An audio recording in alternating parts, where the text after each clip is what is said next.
Estamos de regreso y para analizar un tema que está llamando mucho la atención, el nivel de contagio más alto es de los jóvenes. Y los jóvenes, claro, no toman en cuenta, dicen en algunos análisis, algunos artículos de opinión, que su llegada a las casas pone en riesgo a los abuelos, que son las víctimas mortales. Y para esto hemos querido solicitar el criterio, la ayuda de entender esto al señor doctor Daniel Simancas, epidemiólogo, catedrático de la Universidad de la UTE, de la Universidad Técnica Equinoccial. Así es que, señor doctor Simancas, bienvenido, buenos días. Esta apreciación de que los jóvenes son los que más se contagian, pero los que se mueren son los abuelos, como para graficarla, ¿cuál es su reflexión? Bienvenido, buenos días. Buenos días, Francisco. Gracias por la oportunidad. En efecto, el tema de los jóvenes hay que abordarlo desde varios puntos de vista, pero yo llamo a las familias a que hagan un pacto familiar por intentar que nuestros jóvenes hagan conciencia, que eviten las aglomeraciones, que eviten las fiestas. Realmente es muy improbable que un joven, quizá ese sea el efecto que estamos teniendo, es muy improbable que un joven menos de 30 años, menos de 35 años, se complique. Es muy improbable. Hay casos, sí, pero es muy improbable. O sea que los que menos conflictos pueden tener son los menores a 30 años. Pero como ellos están más en contacto, quieren salir, sí son portadores. Eso entendemos así, doctor Simancas. Exactamente, son portadores, son asintomáticos, tienen síntomas muy leves, se recuperan rápidamente, tienen mejores defensas, pero los afectados son desgraciadamente nuestros adultos mayores que han cumplido, ¿no? Yo me pongo hago empatía con ellos, han cumplido de una manera espectacular el confinamiento. Sin embargo, los que están llevando el virus a la casa son nuestros jóvenes, y hay que hacer un llamado de la atención y también el control de parte de la autoridad. No podemos permitir que se venda licor, estas aglomeraciones, hay que utilizar la tecnología para detectarlos, ubicarlos, y las familias tienen que ser líderes, tienen que ser veedores de la salud y denunciar, reclamar, castigar, colocar sanciones fuertes porque están pagando justos por pecadores. Doctor Simancas, ¿usted considera entonces que sí nos falta en sectores, por lo menos de la población? Usted ha resaltado que la población mayor de 60 años ha tenido un mayor compromiso. Entonces, nos hace falta compromiso y quizá hay un relajamiento por aquello de la semaforización, ¿o usted siente que tampoco era posible mantener todo el confinamiento total, ¿no? La economía, todo eso está de por medio también. Sí, nosotros sugerimos que era muy pronto para el cambio de semáforo, pero en ningún momento dijimos que no teníamos que salir. Tenemos que reactivar la economía, hay que salir de una manera ordenada, y el indicador principal es nuestra capacidad del sistema sanitario para soportar brotes. Las autoridades han dicho que no se requería el bicentenario, han dicho que no se requiere atención extra, que las salas de cuidado intensivo están preparadas, que los hospitales no están colapsados, y vemos que no es así, y lamentablemente esa falta de preparación es la que nos obliga a regresar en la estrategia de un desconfinamiento responsable. La población tiene que entender que la última arma que tenemos en estos momentos es el confinamiento estricto y que no podemos llegar a eso. Tenemos que hacer un confinamiento selectivo de barrios calientes, de familias inclusive que están contagiadas, para que se disminuya la velocidad de contagio. Hay una falsa percepción de seguridad de las autoridades. Desde el inicio, ahora están cambiando la estrategia, colocando más restricciones, independientemente que sean buenas o malas, o suficientes o insuficientes. Ya es un mensaje a la población mucho más adecuado que el que se tenía antes.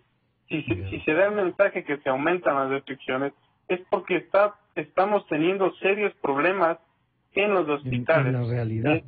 Eso hay que recalcar y decir que es un avance, sí, no es suficiente definitivamente. y decirle a la población que si no es responsable, que si no hace un pacto familiar con quedarse en casa, o que salgan solamente lo estrictamente necesario, los que tienen que trabajar, tenemos que regresar a un confinamiento estricto para tratar de salvar algunas vidas, no todas, porque el impacto que va a tener si que seguimos relajando va a ser devastador en la capital. Queremos saludar al señor doctor Víctor Álvarez, el presidente del Colegio de Médicos de Pichincha. El señor doctor Simancas nos dice desconfinamiento responsable, pero al mismo tiempo nos habla de esto que fueron mensajes que distorsionaron, nos dieron como demasiada confianza en lo que estaba pasando. Desde el Colegio de Médicos, desde el trabajo de la medicina, ¿cuál en cambio la lectura, señor doctor Álvarez? Bienvenido, buenos días.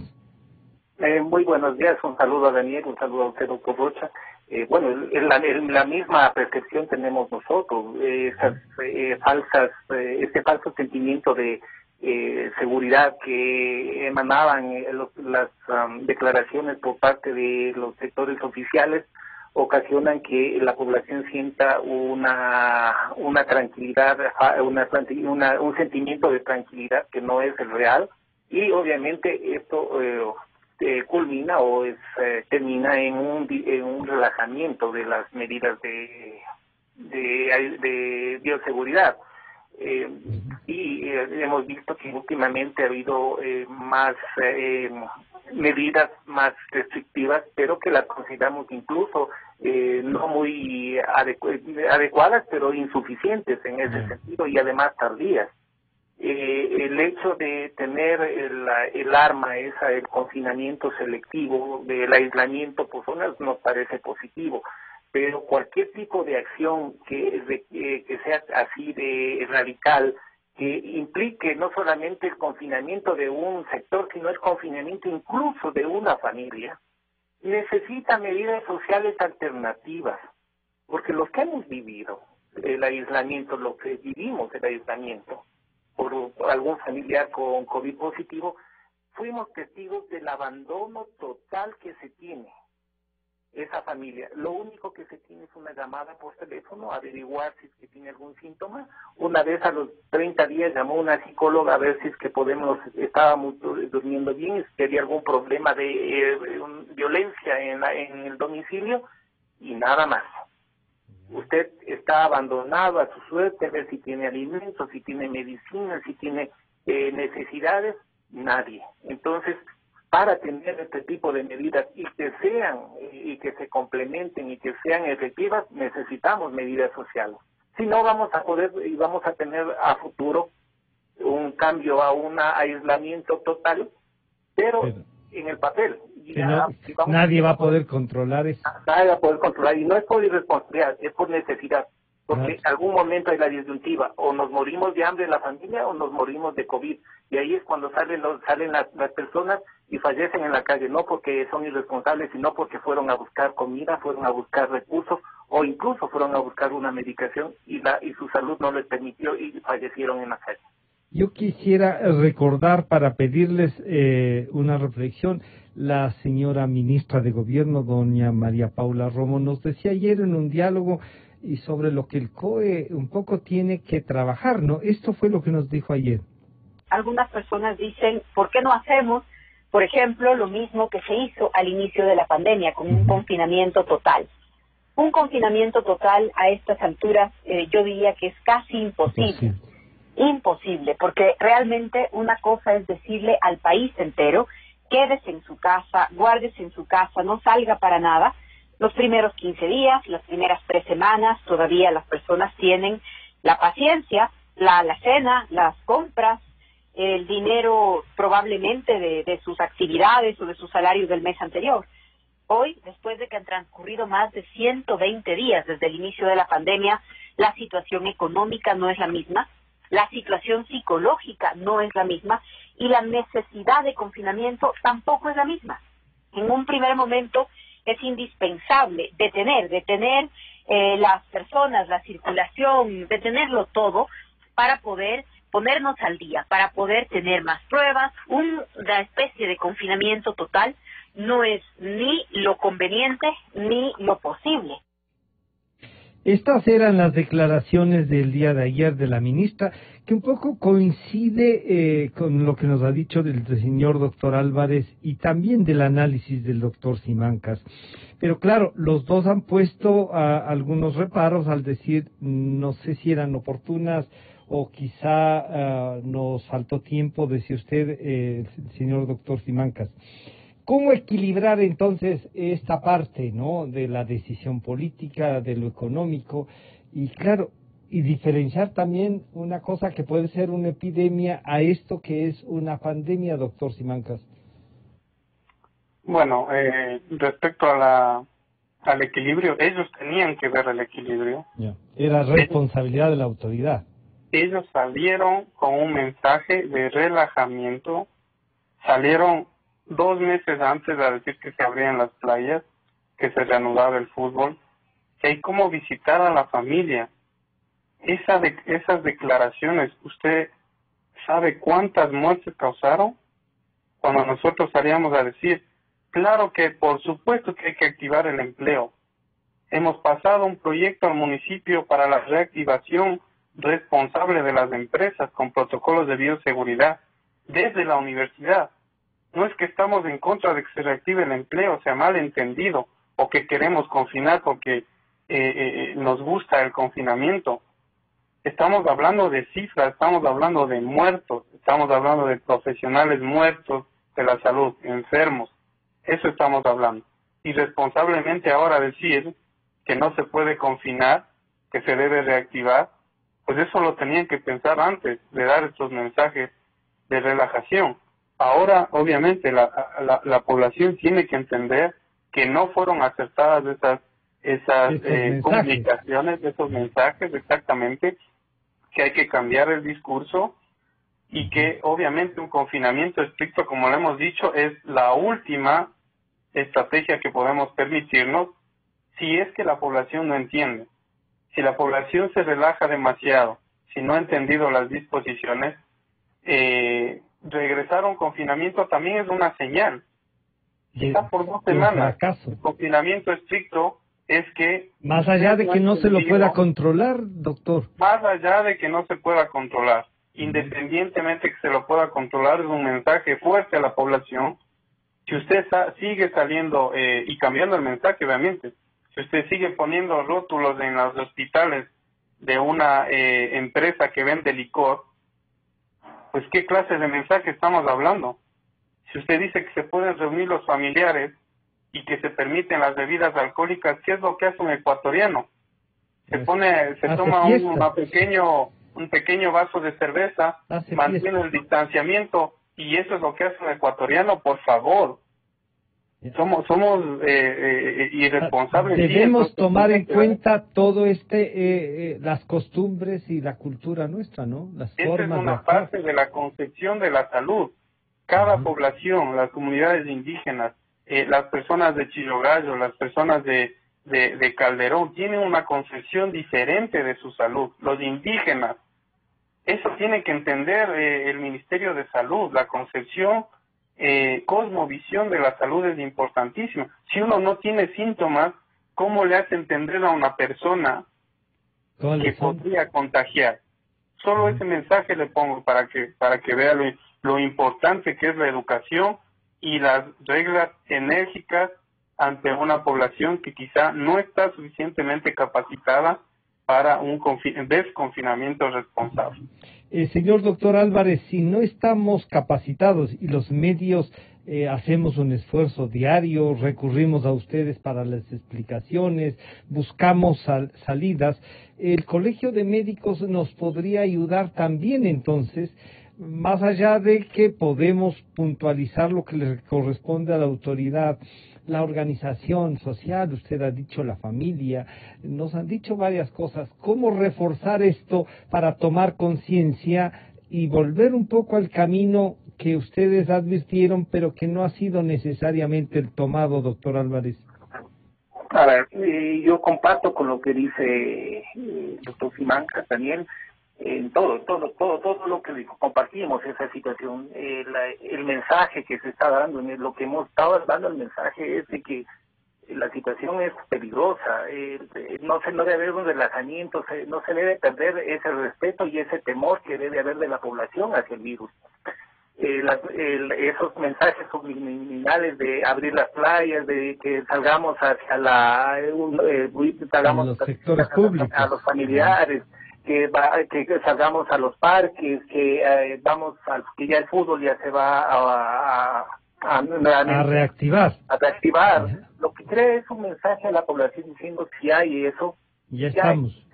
Podemos avanzar. Entonces, ¿por qué mi papá, por qué mi jefe de familia me está diciendo que no salga? Pero si las autoridades dicen que ya podemos ir a la playa, ¿por qué no puedo salir a la esquina con mis amigos? Esa es la situación. Y cada uno tiene que hacerse un proceso de educación de acuerdo a la cosmovisión. Perfecto, sí, eso es lo que tenemos que hacer. Tenemos que invertir y tenemos que regresar a ver al primer nivel, hacer un proceso de prevención, promoción y educación de la salud directamente en la comunidad.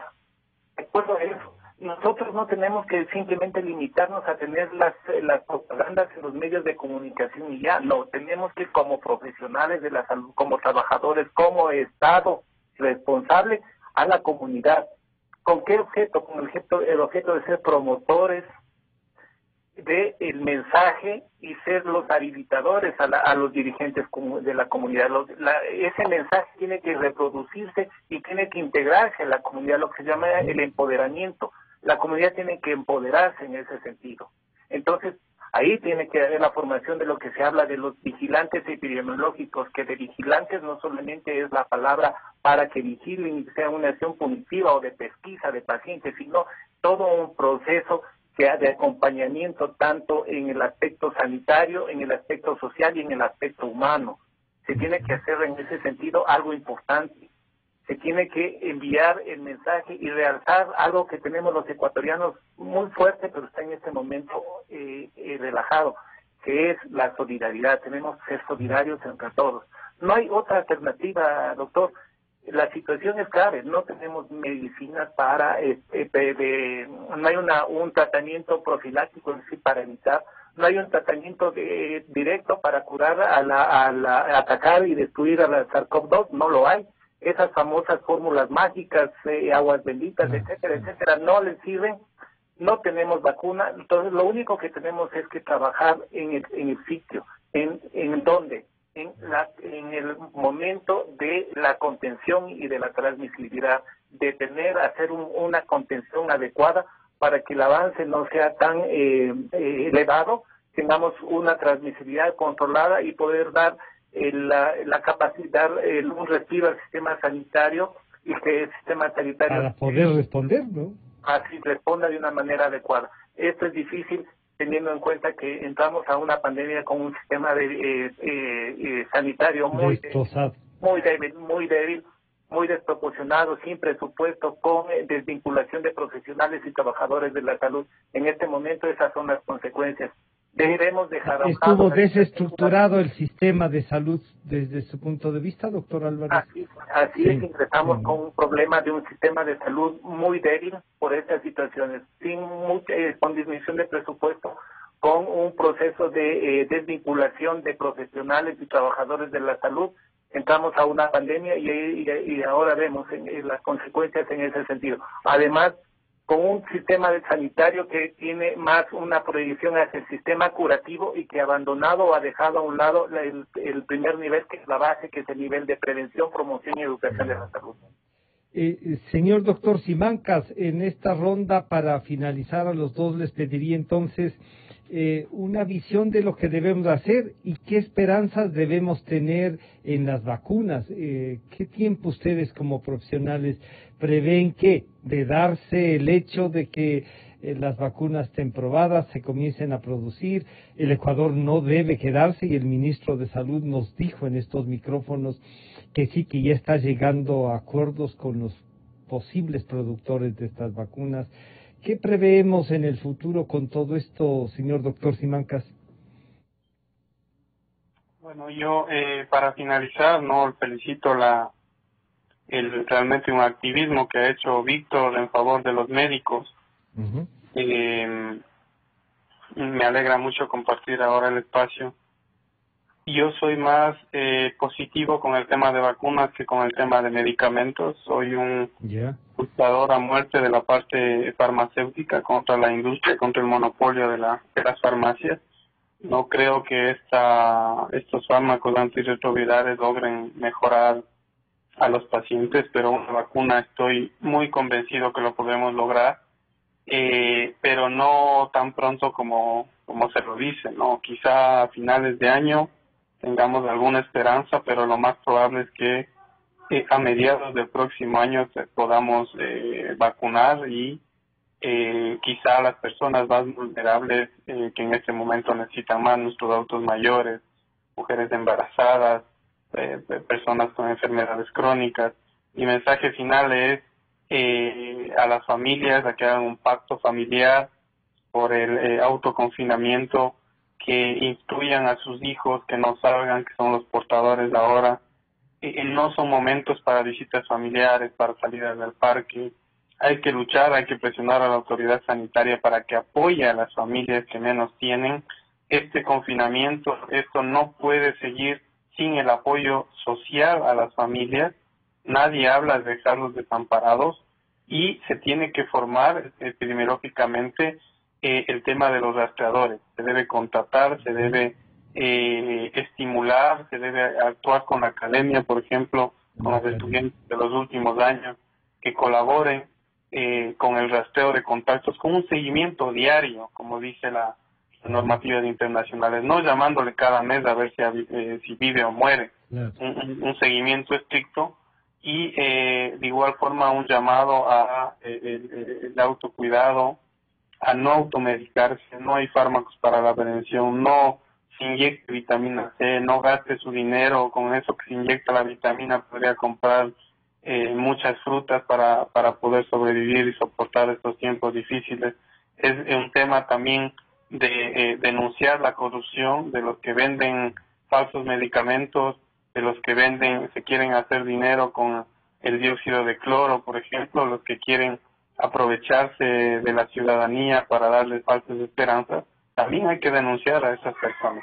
Mi mensaje de solidaridad a los familiares que han tenido una persona fallecida y que juntos responsablemente, a pesar de las incompetencias y de la falta de previsión de las autoridades, creo que vamos a salir adelante de esta crisis como lo hemos hecho siempre.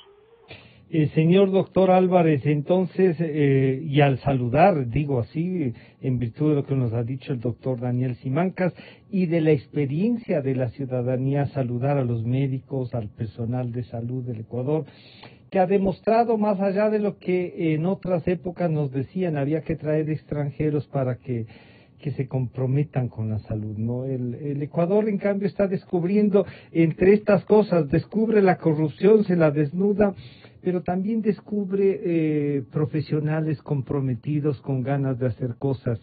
Su mensaje, señor doctor Álvarez, desde el punto de vista no solo de presidente, de un médico que trabaja, sino también de un ciudadano que cree que un Ecuador distinto es posible.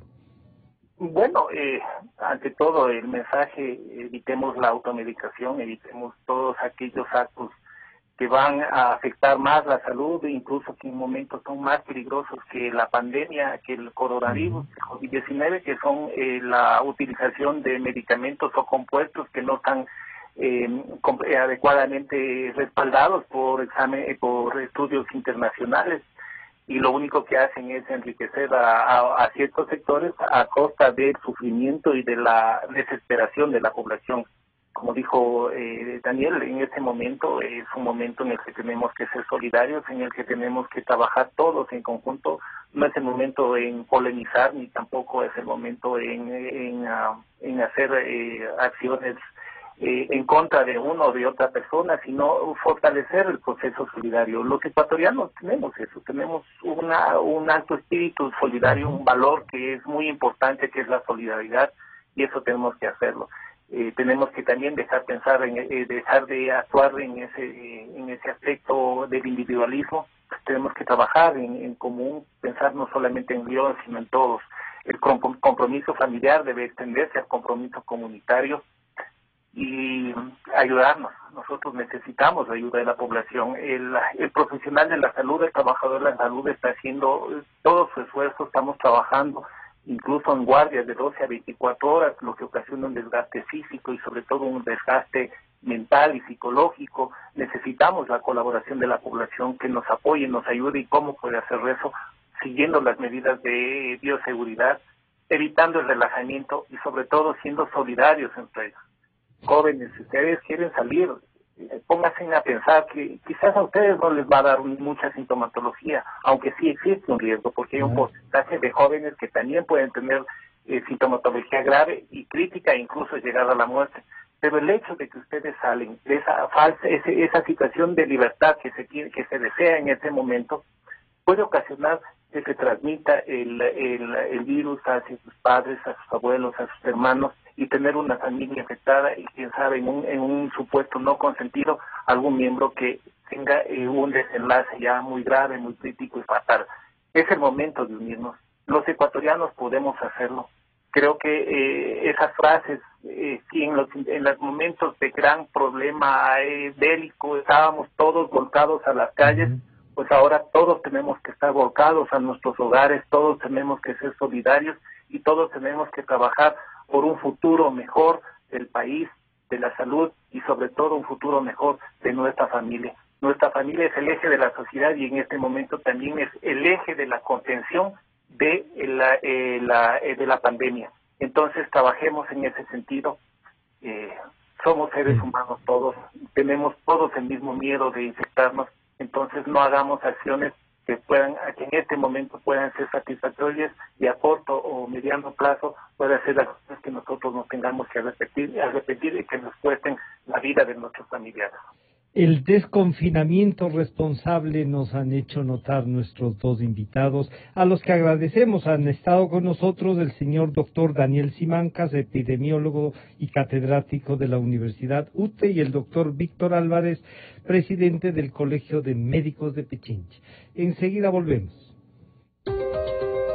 Calidad. Innovación.